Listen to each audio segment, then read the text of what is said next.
Magandang araw sa inyong lahat, mga kalingap. Ito po muli ang inyong lingkod at welcome na naman po tayo sa panibagong edisyon ng ating reaction at commentary video. At para sa araw na ito, mga kalingap at kabagis, pambihira ang ating pag-uusapan. Isang pangyayaring talagang nagpagulo, nagpaiyak, nagpainit, pero ngayon ay tila nagbubukas ng pinto sa posibleng kapatawaran at pagbabago. Ang pagbabalik at misyon ni Lolo Pedring. Mukhang talagang nilulubos na ni Tatay Pedring o mas kilala bilang Federico Santos ang kanyang pananatili rito sa Daet.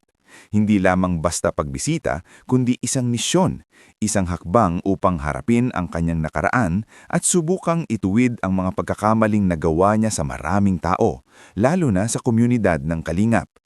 Sa buong maghapon, kapansin-pansin na naging makabuluhan ang kanyang mga galaw.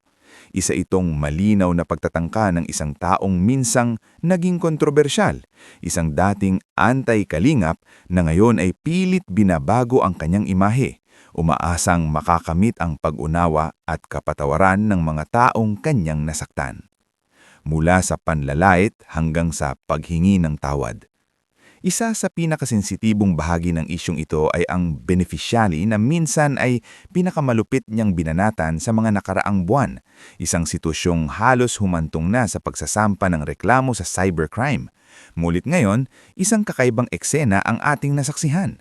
Ang taong minsang nilait at hinamak ay kasama na niya na yon, kaharap, kausap at higit sa lahat, hinihingian ng tawad. Isa na rito si Beyonce na personal ng hiningan ng dispensa ni Lolo Pedring.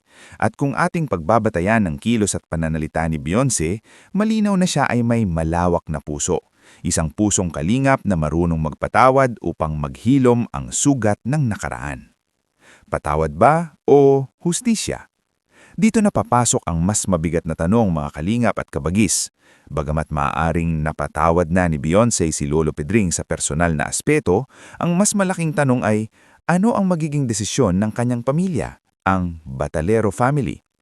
Sa ngayon, batay sa ating kaalaman, hindi pa direktang nakakausap ni Lolo Pedring ang buong pamilya. Si Beyonce pa lamang ang kanyang personal na nakausap. May balita rin na bukas ay posible siyang personal na pumunta sa pamilya ni Beyonce upang opisyal at formal na humingi ng kapatawaran, isang hakbang na tunay na masilan at puno ng emosyon.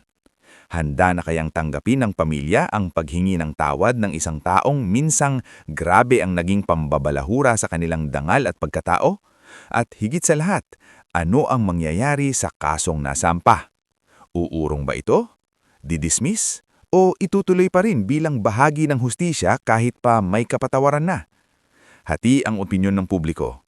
Alam nating lahat, mga kalingap at kabagis, na mahahati ang opinyon ng mga viewers. May magsasabing, magpatawad na tayo, nakita naman natin ang effort, humingi na ng tawad ng personal. At may magsasabing, pwede kang magpatawad pero ang batas ay batas, harapin pa rin ang consequences. At pareho pong may punto. Ang kapatawaran at hustisya ay dalawang bagay na maaaring magsabay, ngunit hindi madaling balansihin. Mga taong muling nagkakaayos. Kapansin-pansin din na ilan sa mga naging matitinding kaaway ni Lolo Pedring noon, tulad ni na Kuya Mel, ay tila nagkaayos na. Pati si Pres Virador ay nakita na rin siya at mukhang naging maayos ang kanilang pagkikita. Kung nagkita na ba sila ni Doc Lab, yan na po ay isa pang aabangan. Isang umuusob na kwento. Mga kalingap, malinaw na ito ay isang evolving event. Marami pa tayong aabangan lalo na bukas, lalo't may mga aktibidad at posibleng personal na pag-uusapan na magaganap. Tanong para sa inyo. Kayo na po ang tatanungin namin. Pabor ba kayo sa ginagawa ni Lolo Pedring na personal na humingi ng tawad? O mas naniniwala kayo na dapat manaig ang hustisya at ituloy ang kaso kahit pa may kapatawaran? Ilagay po ninyo ang inyong opinyon sa comment section. Magandang diskusyon po ito, pero paalala lang, maging mahinam, igalang ang opinyon ng bawat isa. Walang bastusan, walang personalan. At dyan na po nagtatatos ang ating reaction video para sa araw na ito. Kung hindi pa po kayo subscribed, huwag kalimutang mag-subscribe. Kung nagustuhan ninyo ang content, paki-like at share. Malaking tulong po yan sa amin at sa algorithm ng YouTube. As always, peace, God first, God bless. Hanggang sa susunod na update, mga kalingap at kabagis, bye! Magandang araw sa inyong lahat, mga kalingap. Ito po muli ang inyong lingkod at welcome na naman po tayo sa panibagong edisyon ng ating reaction at commentary video. At para sa araw na ito, mga kalingap at kabagis, pambihira ang ating pag-uusapan. Isang pangyayaring talagang nagpagulo, nagpaiyak, nagpainit, pero ngayon ay tila nagbubukas ng pinto sa posibleng kapatawaran at pagbabago. Ang pagbabalik at misyon ni Lolo Pedring. Mukhang talagang nilulubos na ni Tatay Pedring o mas kilala bilang Federico Santos ang kanyang pananatili rito sa Daet. Hindi lamang basta pagbisita, kundi isang misyon, isang hakbang upang harapin ang kanyang nakaraan at subukang ituwid ang mga pagkakamaling nagawa niya sa maraming tao, lalo na sa komunidad ng Kalingap. Sa buong maghapon, kapansin-pansin na naging makabuluhan ang kanyang mga galaw. Isa itong malinaw na pagtatangka ng isang taong minsang naging kontrobersyal, isang dating anti-kalingap na ngayon ay pilit binabago ang kanyang imahe, umaasang makakamit ang pag-unawa at kapatawaran ng mga taong kanyang nasaktan. Mula sa panlalait hanggang sa paghingi ng tawad. Isa sa pinakasensitibong bahagi ng isyong ito ay ang beneficiary na minsan ay pinakamalupit niyang binanatan sa mga nakaraang buwan, isang sitwasyong halos humantong na sa pagsasampa ng reklamo sa cybercrime. Mulit ngayon, isang kakaibang eksena ang ating nasaksihan. Ang taong minsang nilait at hinamak ay kasama na niya ngayon, kaharap, kausap at higit sa lahat, hinihingian ng tawad.